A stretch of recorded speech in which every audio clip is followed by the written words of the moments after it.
Судя по последним судорожным действиям российских властных институтов, например, Россельхознадзора, в Москве поняли, что ее первичный план по изменению политического баланса в Армении не достиг поставленной цели. Политика, информационное давление, работа через медийные ресурсы, ставка на пророссийские политические проекты и попытки консолидации протестного электората – все это и многое другое пока не может обеспечить Кремлю гарантированный результат. Действующая власть Армении сохраняет лидирующие позиции в выборной кампании, а пророссийский фланг остается раздробленным. В этих условиях в Москве, по всей видимости, принято решение перейти ко второму резервному сценарию – делегитимации властей Армении и результатов выборов через массированную медийную кампанию. Цель резервного плана – управляемая информационная дестабилизация, медийная поддержка радикальных протестов, компрометация действующей власти, дискредитация силовых структур и создание условий для делегитимации армянского руководства. Анализ политического поля Армении на данный момент показывает следующую картину. Никол Пашинян остается главным политическим лидером, однако его поддержка не является абсолютной. В обществе сохраняется усталость. Часть населения находится в состоянии неопределенности, а значительный процент граждан не выражает доверия ни одному из политических деятелей. В то же время ни один из представителей пророссийской оппозиции не в состоянии стать серьезным конкурентом действующей власти и, соответственно, гарантировать Кремлю победу над Пашиняном. Потолок возможностей оппонентов действующего премьера весьма ограничен. Они не воспринимаются большинством населения как символ обновления и потому не способны самостоятельно объединить широкий протестный резерв. Ключевой ресурс политической борьбы – около 40% граждан, которые не доверяют никому. Именно эти колеблющиеся группы являются главной целевой аудиторией внешнего воздействия. Если этот резерв останется раздробленным, действующая власть сохранит преимущество. Если же он будет искусственно собран вокруг одного кандидата, лозунга или протестной конструкции, итог может измениться.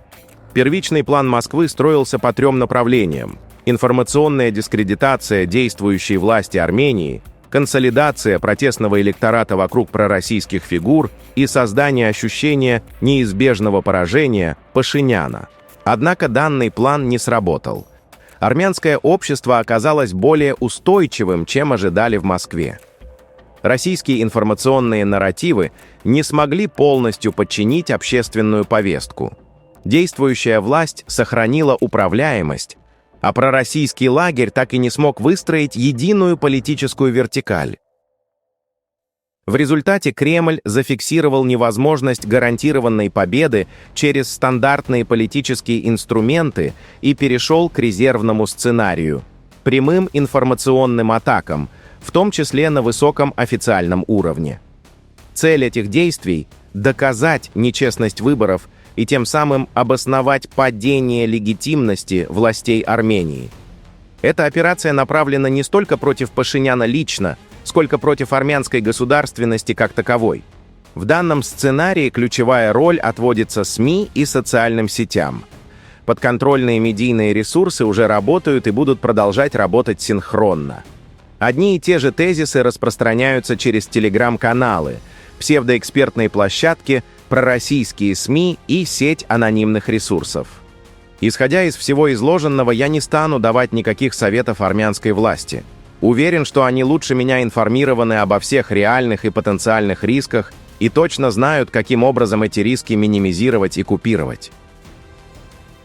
Министр экономики Армении Геворг Папаян заявил, что отныне по железной дороге Армения, Грузия, Турция, ЕС страна может экспортировать товары в Европейский Союз. Это происходит на фоне того, как Россия искусственно препятствует доступу армянской продукции на свой рынок. В Армении также был запущен Центр мониторинга таможенных сканеров при поддержке США. В Комитете госдоходов открыт централизованный центр мониторинга и внедрена система CertScan, объединяющая данные рентген-сканеров на пограничных пунктах и таможенных терминалах страны. Проект реализован совместно с американской компанией S2 Global в рамках программы EXBS при поддержке правительства и посольства США в Ереване. Новая система позволяет в режиме реального времени анализировать рентгеновские изображения грузов, ускорять проверки на границе и повышать эффективность выявления контрабанды и рисков безопасности. В КГД подчеркивают, что проект является частью модернизации таможенной системы и развития Армении как технологического и логистического хаба региона. Кремль регулярно заявляет, что в России проживают около 2 миллионов армян, и использует это как аргумент для вмешательства во внутренние дела Армении. Однако, если следовать этой логике, то право вмешательства должно быть обратным. Именно Армения вправе вмешиваться во внутренние дела России, поскольку там проживают 2 миллиона армян. В таком случае логично задать вопрос, почему Россия немедленно не останавливает войну, учитывая, что там живут миллионы армян, и сколько из них уже погибли.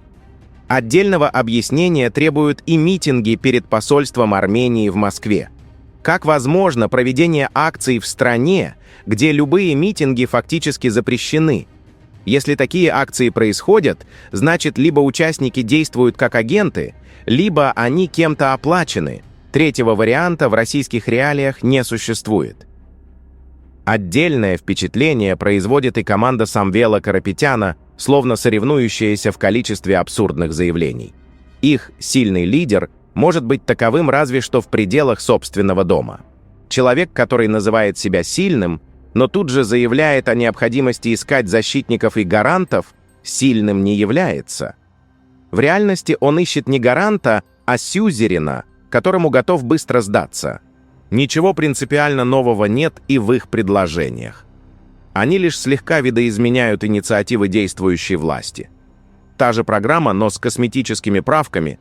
Мы за мир, но с участием России. Модульные АЭС, но китайские. У этих людей нет ни интеллектуального ресурса, ни самостоятельной политической сущности. Они переписывают чужую программу, меняя запятые и формулировки, и выдают ее за собственную. Это крайне слабая проекция действующей власти. У них нет силы, нет субъектности, и при постоянных разговорах о силе они фактически пропагандируют подчинение и рабство. Одним словом, Россия терпит тотальное поражение на Южном Кавказе, и сколько бы она ни предпринимала противодействий решениям народа, столько же будет терпеть поражение вплоть до окончательного. Пишите свое мнение в комментариях и подписывайтесь на наш канал.